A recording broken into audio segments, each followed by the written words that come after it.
É comum que os psicanalistas, quando interpretam seus pacientes, façam com uma certa força, com uma certa veemência, às vezes até um pouco categóricos, defendendo pontos de vista que quem assiste de fora ou quem participa de uma supervisão clínica fica em dúvida se aquilo verdadeiramente deveria ter sido colocado assim ou se deveria deixar margem para a dúvida, ir investigando aos poucos, ir colocando a interpretação lenta e progressivamente por pedaços, de tal forma que pudesse ir construindo um pensamento na cabeça do paciente. Isso se deve muitas vezes à crença científica que o psicanalista tem através de um bom esquema referencial teórico que autoriza ele a fazer construções ou interpretações facilmente, e através das vivências contratransferenciais, da abundância das vivências contratransferenciais que ele tem. O exame dessas duas condições muitas vezes faz com que o analista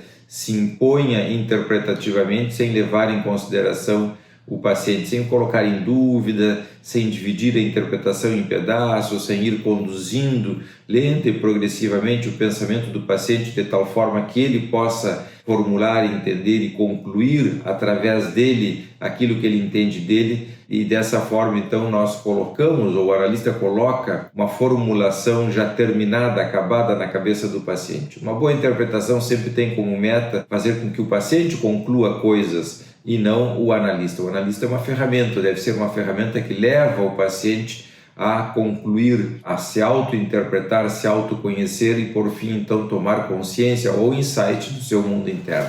Algumas interpretações, então, como eu dizia, passam por cima dessa dinâmica e terminam oferecendo o material acabado, terminado, desde o ponto de vista da percepção do analista, mas nem sempre coincide com a percepção do paciente. A essas verdades absolutas é que nós vamos nos referir no vídeo de hoje. A pergunta que fica por trás: é verdadeira a interpretação psicanalítica o tempo todo? Ou seja, quando nós interpretamos ou dizemos alguma coisa por paciente, verdadeiramente nós estamos acertando, nós estamos dando no ponto, no alvo, nós estamos olhando e vendo o paciente com profundidade, ou é um olhar nosso sobre o paciente de fora para dentro e não de dentro para fora? As associações do paciente a seguir são fundamentais porque elas vão nos corrigir, vão nos dizer se o que nós dissemos para o paciente é correto ou errado. O paciente imediatamente vai nos dar um destino, vai nos dar uma luz sobre aquilo que nós fazemos, mas para que isso aconteça é importante que nós estejamos ligados, conectados, ou seja, o nosso sendeiro, a nossa luz é o paciente, ela vai nos guiando o tempo todo e nós atrás do paciente vamos interpretando em função daquilo que ele vai nos dizendo. Mas para que isso aconteça é preciso que nós estejamos ligados, atentos, perceptivos, conectados com aquele paciente, com aquele momento da sessão. A prática de interpretar desde nós e não a partir do paciente vem da velha e conhecida sugestão, lá da sugestão hipnótica, dos trabalhos anteriores, nos primórdios da psicanálise, nos trabalhos anteriores das pacientes histéricas do Freud, de 1890 e poucos, 93, 5, 7 e por aí afora, antes mesmo de surgir a associação livre e o método psicanalítico, a sugestão sobre hipnose.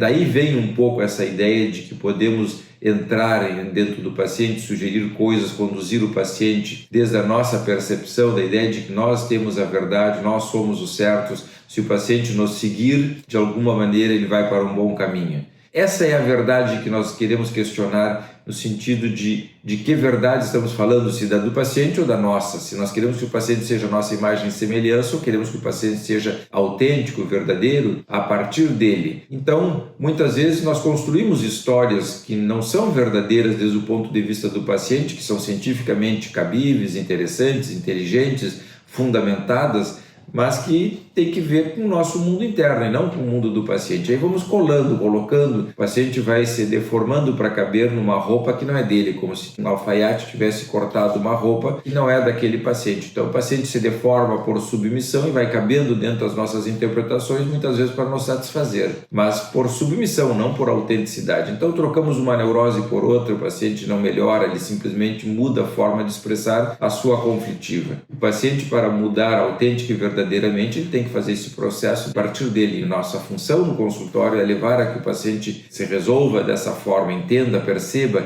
e se coloque na relação conosco através da dupla que vai se estabelecendo, da participação dos dois dessa forma. Nós também temos que criar espaço para que o paciente se realize e se mostre dessa forma. Temos que ser permissivo, ajudar o paciente a que ele assuma a autenticidade e a verdade da sua própria vida, que ele vá na frente, que ele tome a iniciativa, e nós vamos atrás, então, ajudando, dando elementos para que ele possa concluir com mais profundidade a sua própria história, o seu próprio jeito de ser, que vai ser corrigindo, retificando desde ele, não a partir de nós. Muitas vezes, quando nós deformamos o paciente através dessas construções ou interpretações que tem mais que ver conosco do que com o paciente, as defesas do paciente se valem disso. Então, o tratamento fica como se fosse verdadeiro. O paciente aceita, colabora, segue um pouco o nosso rumo interpretativo defensivamente, ou seja, não é uma verdadeira modificação. Ele simplesmente aceita aquilo e passa, de alguma forma, a cumprir com o nosso desejo, em vez de verdadeiramente buscar o que é mais autêntico, o que é mais profundo dentro dele. Por isso o Freud, em 1920, sugeriu a autoanálise, ou melhor, pediu que os pacientes em formação, os alunos em formação, se analisassem com colegas e não fizessem a própria autoanálise para poder, de alguma maneira, resolver essas questões. Já em 1910, ele tinha sugerido que a contra-transferência não fosse utilizada como instrumento terapêutico e sim que tivesse o cuidado de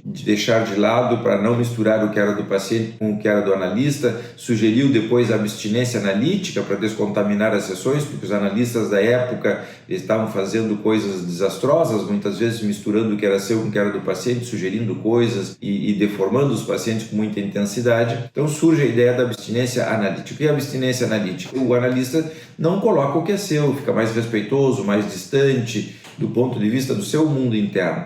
É evidente que vai interpretar na contra-transferência, já na atualidade, a partir de Hacker, em 1948, mas fundamentalmente vai fazer isso adaptando e ajustando ao material do paciente, não desde o seu desejo, da sua vontade. Dentro desse contexto fica sempre a pergunta, o que é do paciente e o que é nosso? Toda vez que nós nos manifestamos na sessão, o que verdadeiramente é do paciente e o que é nosso? Qual é a quantidade de elementos do nosso mundo interno nós colocamos naquela interpretação? Como é uma relação a dois e de influência mútua, a relação paciente-analista, é evidente que sempre algo de nós, do nosso mundo interno, está na nossa interpretação. Não conseguimos separar isso porque não é humano recortarmos essa ideia de que nós temos que ter uma neutralidade 100%. Na clínica não acontece, nós não vemos isso na prática, porque é muito difícil, somos pessoas humanas com sentimentos, afetos, acertos e erros, e a nossa própria neurose está em jogo ali na hora que nós estamos trabalhando com o paciente, ainda que seja muito menor do que a dele, porque se supõe que nós nos tratamos e resolvemos uma série de coisas para poder exercer essa profissão. Mas, de qualquer maneira, sempre tratamos de que seja o mínimo possível. Nós estamos de olho, cuidando, rastreando o nosso mundo interno, uma certa percepção do que nós dizemos para o paciente, com a intenção de que aquilo não reboque o paciente, não tinja o paciente.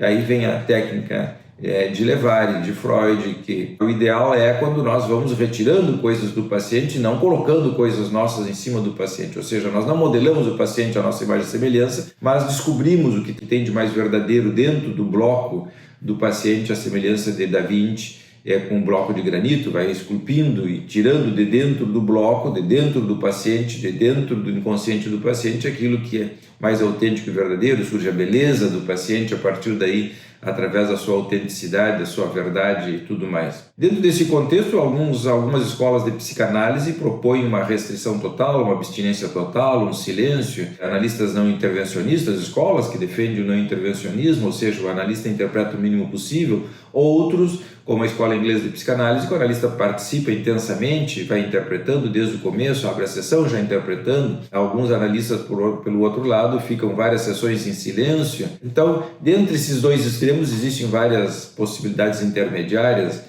Jamil Abushahim, por exemplo, defendia a ideia de que tudo o que acontece na sessão é mobilizado pelo paciente, portanto, interpretar essas questões todas dentro do consultório. Se o analista tem dor de cabeça, se o analista tem um determinado pensamento, ou tem um determinado ato falho, ou qualquer coisa que aconteça na cabeça do analista ou dentro do consultório, seria mobilizado pelo paciente. Mas isso não quer dizer interpretar de qualquer jeito, ou encaixar no paciente de qualquer jeito. Sempre implica numa tradução, numa leitura dentro do material do paciente, paciente, dentro da história de vida do paciente, familiar e pessoal, ou seja, encontrar uma forma técnica de devolver aquilo que está mobilizado pelo paciente tecnicamente e aproveitar tudo que surja na sessão para ajudar o paciente. Alguns autores questionam isso, falam, por exemplo, de que são exageros transferenciais e contratransferenciais. Na contratransferência existiria um incremento, digamos assim, quase onipotente. Outros autores dizem mágicos, telepáticos, de que o analista estaria o tempo todo dizendo coisas para o paciente a partir das suas percepções exageradamente. Por outro lado, a escola inglesa de psicanálise de Klein defendia a ideia de que a fantasia tem valor de realidade, portanto, interpretar a fantasia do paciente é interpretar a verdade. Esses analistas mais intervencionistas partem desse princípio de que tudo que